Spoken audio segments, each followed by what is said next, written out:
Have you been noticing how often spirituality tells us that we are special, not only valuable or worthy, not only deeply connected to life, but special, chosen, and awaken? Part of the few who truly understand while everyone else remains asleep. I found myself thinking about this recently after reading one of those spiritual messages that occasionally find their ways across my screen. You probably know that kind. A rare portal is opening. A great cosmic handover is occurring. Most people will miss it. Only a small percentage will truly understand what is happening. So the chosen one will step into their destiny. The rest continue sleeping. While I was reading it, I found myself asking a very simple question. And so what? What changes? What actually changes? Welcome to Genevieve Growth. I am Genevieve, a writer, homesteader, here in Tuscany, Italy. Someone who has spent many years studying astrology, symbolism, and the relationship between the visible and the invisible worlds. And today, I want to share a reflection that has been growing inside me for quite some time. It is a reflection about spirituality, awakening, astrology, and the human need to feel chosen. But before I continue, let me say something very clearly. I love astrology. I study astrology a lot. I have been spending years studying it. After all this year, I still find new meanings. I still find the beauty in watching the movement of the planet and the reflection on how those movements mirrors the rhythm of our lives. Maybe exactly that, because I have spent so many years with astrology. I have become increasingly cautious about how it is presented. A planet changes sign, a cycle's end, a new cycle begins as a consequence. That's what planets do. Jupiter moves signs every year. Saturn moves every 30 years, make a complete cycle. The sky is constantly changing. Life itself is movement. So when these natural cycles enter the world of spiritual marketing, something often happens. Every transit becomes a once-in-a-lifetime event. Every now and then, every month, becomes a portal. There is always some reasons, becomes an activation.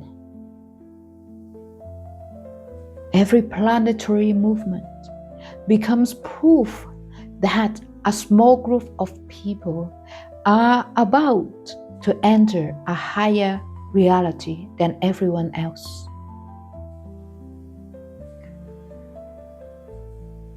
To be honest, I find myself wondering whether we are still talking about spirituality or astrology itself. Maybe we are talking about something much older in our psyche, the desire to be special,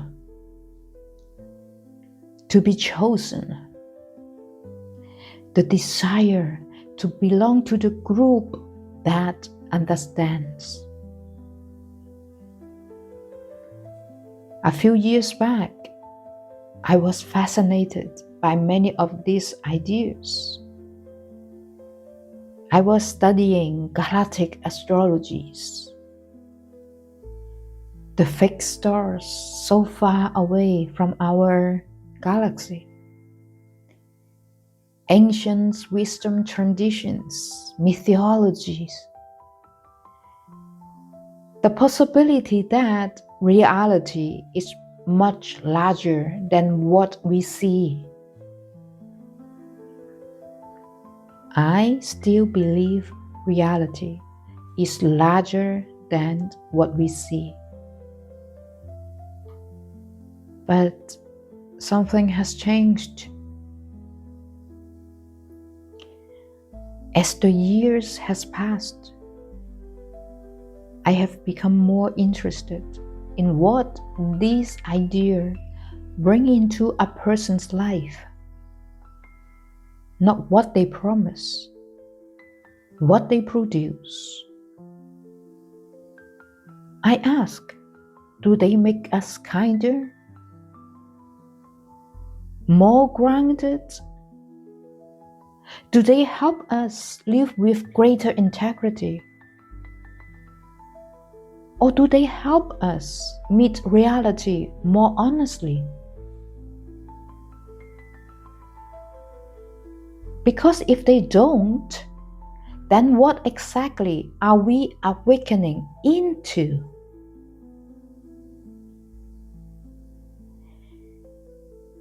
As a Chinese origin, with my culture, I come across a very simple Zen story that stayed with me almost my whole life. The story goes that a student approached a Zen master and asked, "What did you do before enlightenment?" The master replied, "Chop wood and carry water." Then the student asked,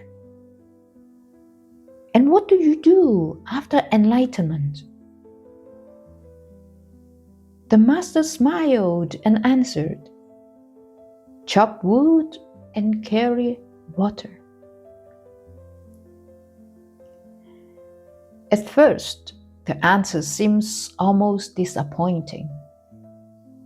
But surely enlightenment should bring something more dramatic, a title, a special status, a recognition that you have finally arrived.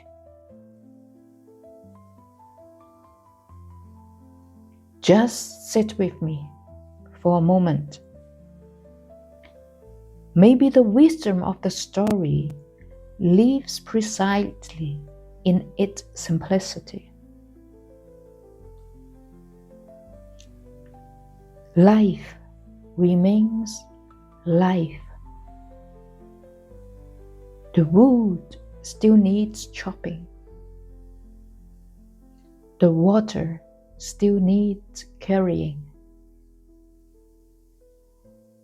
The animal, they still need feeding. The garden, still there, waiting. Just like relationships, required care no matter what. The seasons continue the turning. The difference is not found in escaping ordinary life, but the difference is found in how we meet it. Perhaps awakening is not a departure from humanity. Maybe it is a deeper arrival into it. This is where I sometimes find myself struggling with part of the New Age spirituality. So much emphasis it is placed on becoming extraordinary that we risk overlooking the extraordinary nature of an ordinary life. Let me say it again. We risk overlooking the extraordinary nature of ordinary life. The more I grow older, the more I find myself trusting the wisdom of the Zen master. After the visions, after the theories, labels, and identities, there's still wood to chop. There is still water to carry.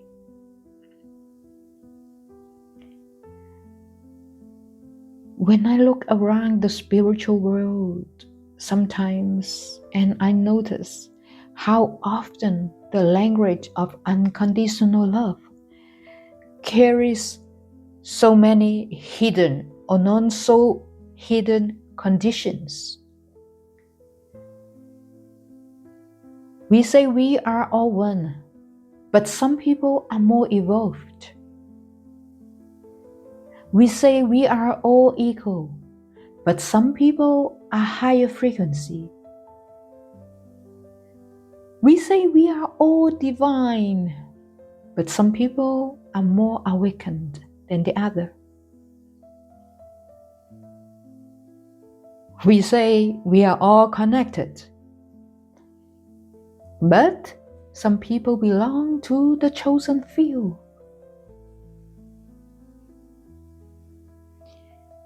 Somewhere inside all of these, a hierarchy quietly appears. It is not a hierarchy of wealth or education. It is a hierarchy of consciousness. The level of enlightenment, the space of spiritual status. The label change, but the structure remains. Human beings has always created groups that sit a little closer to heaven than everyone else. Like so many religions, the language change, but the pattern remains. I think that is where so many sincere seekers, they become trapped. Because the ego is remarkably adaptable.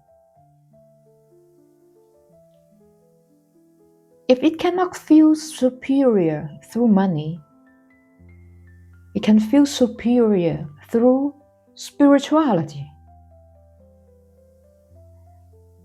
If it cannot feel special through achievement, it can feel special through awakening.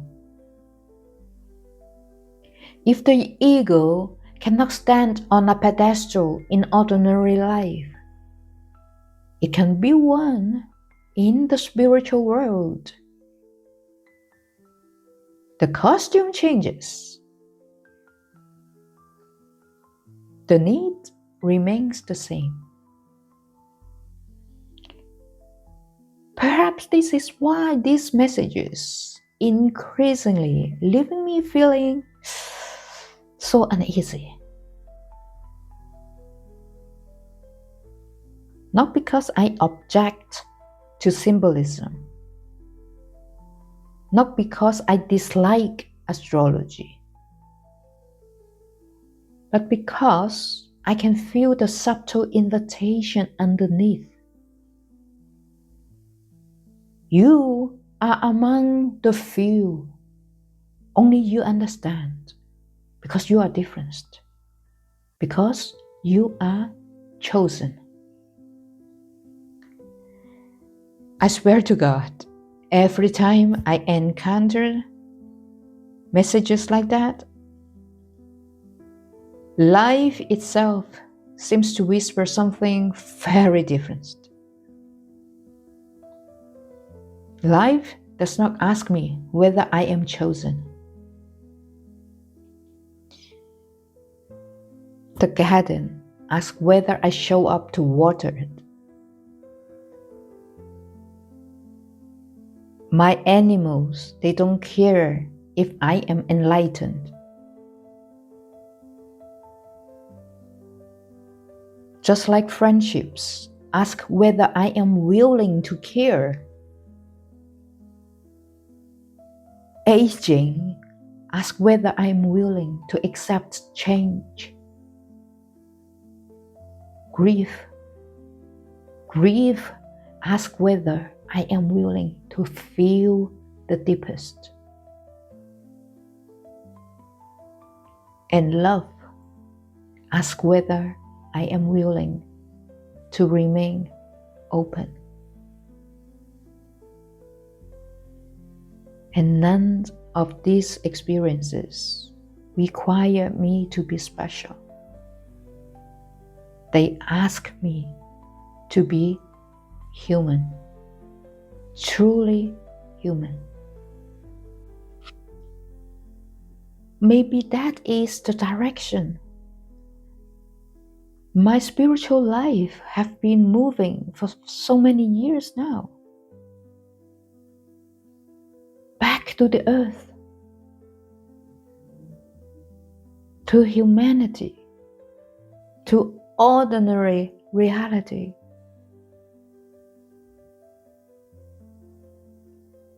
Toward the understanding that wisdom is not dramatic at all.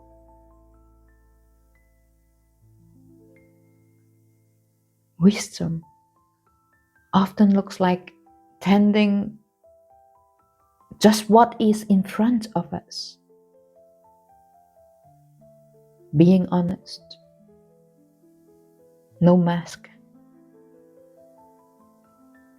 Keeping our word with action. Showing up.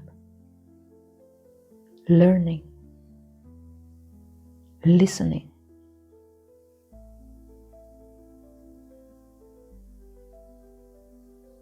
The more I work with the soil, the less interested I am in being among the chosen few. The more I realize I become fully present for the life that is actually here.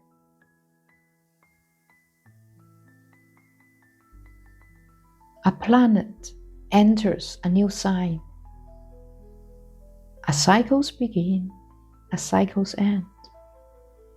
It is beautiful, meaningful, worth contemplating.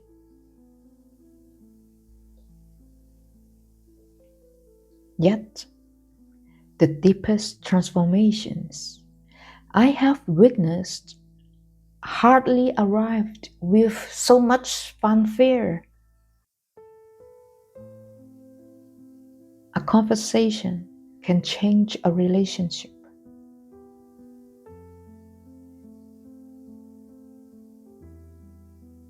with a difficult truth accepted between people, a season of grief that opened the heart,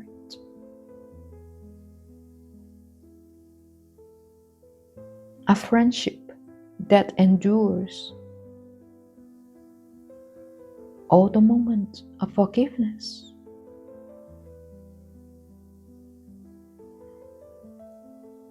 Our deepest respect for life itself. No cosmic throne, no special designation, not a certificate of awakening, just a human being becoming a little more honest, compassionate, a little bit more real. And perhaps that is enough.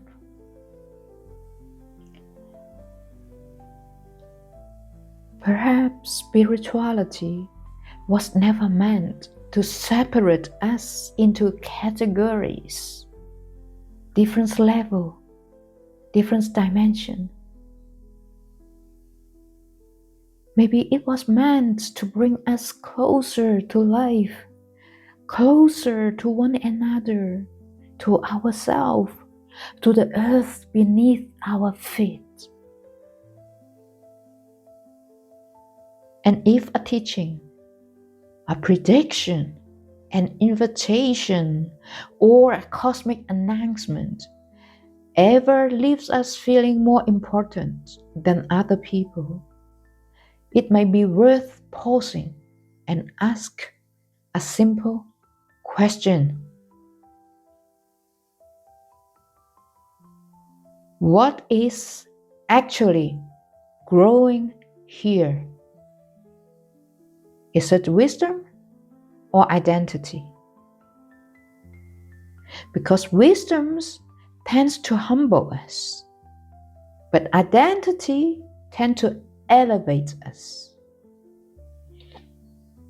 After studying so many years the stars, I find myself increasingly grateful for the things that keep bringing me back down to earth, to the garden, the animal, the season, a meal shared among friends, love and loss,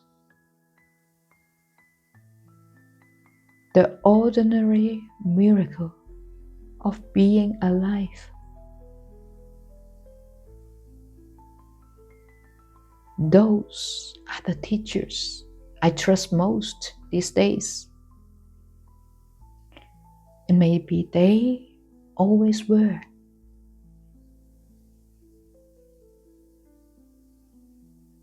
Thank you for spending the time with me. Until next time, take good care of yourself. Genevieve.